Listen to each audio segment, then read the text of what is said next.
Hello everyone, I'm Joshua Clement with Lighty Contractors, and today I'm going to talk to you about ceiling fans for a little girl's room. When it comes to a ceiling fan, you want to make sure that you aren't running it when the child is too young.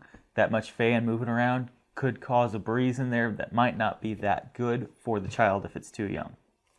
When choosing the ceiling fan for the room, you want to make sure that it matches the decor around the room. Let's say you have a white room, you can go with a white ceiling fan, or if you want to go with a little something different, you can go with something like a brushed nickel or a silver or even a wood look.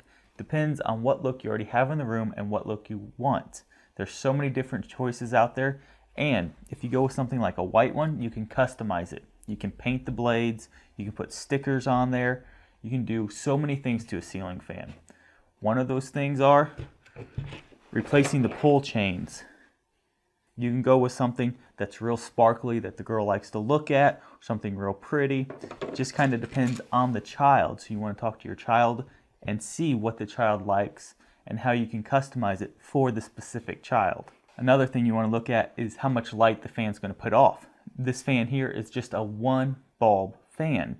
It's not going to put off that much light, where something like this is a 2-bulb fan. They go all the way up to like 4 or 5 bulbs. Just depends on how big the area is and how much light you want in the room. I'm Joshua Clement with Lighty Contractors, and we just talked about how to choose a ceiling fan for a little girl's room. Thanks for watching, and good luck with this project.